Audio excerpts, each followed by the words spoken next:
I was 17 when she came. I'd been living with my abusive mother for 17 long, painful years. It was around midnight, and my mother was already asleep. So when the 3 soft raps at the front door came, it was me who answered. An odd-looking little girl stood there, with cheeks pale and colourless, blonde hair in braided pigtails, a pink dress, torn a little at the hem, feet bare and turning slightly blue from the cold of winter, with dark, blackened eyes. Fathomless, deep black eyes. I quickly let her in, thinking of how horrifically underdressed she was. It wasn't until later I'd wonder why she'd not been shivering, or even question as to why she was here in the first place. I got her into the living room, wrapping her little form in a thick afghan my grandmother knitted. She held it, though it didn't seem to affect her, and I smiled. "What's your name, sweetie?" A long silence passed, in which she stared at me. I was beginning to be discomfited by her black gaze when suddenly her lips parted and she spoke in a soft voice. Lacey Morgan. I nodded, smiling again. "Well, you can stay here tonight, Lacey," I said, motioning to the couch. She curled up in a little ball, black eyes still on me, and I exited the room. That night I slept soundly, not worrying about my mother beating me or the strange little girl on my couch. When morning came and I trudged into the kitchen, I was greeted with a coffee mug to the shoulder. I gave a feeble shout of pain, staring at my mother.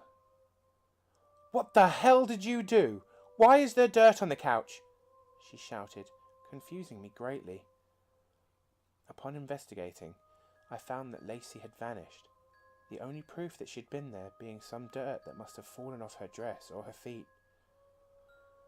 I took responsibility, earning myself a strong slap to the cheek, and then I left for school.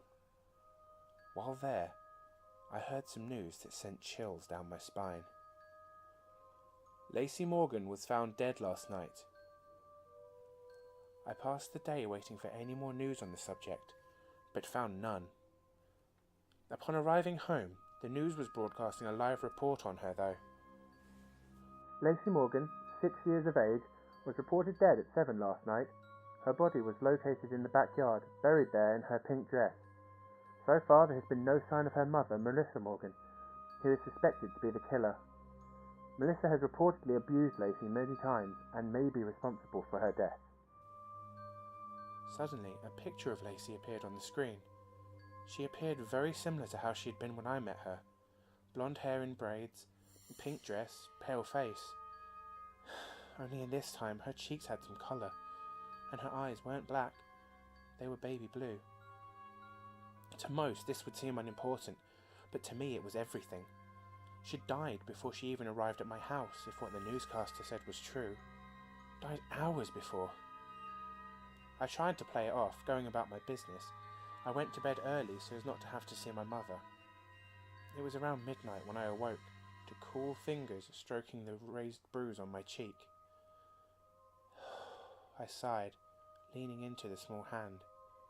Never again, Lacey whispered, before her hand vanished. Not 10 minutes later I heard my mother screaming. I rushed into her bedroom, nearly fainting at what I saw. My mom was thrashing wildly on the bed, a small creature having buried its face into her chest. I could hear the sound of flesh tearing, and my mother's screaming increasing in volume. I wish I hadn't got up at all.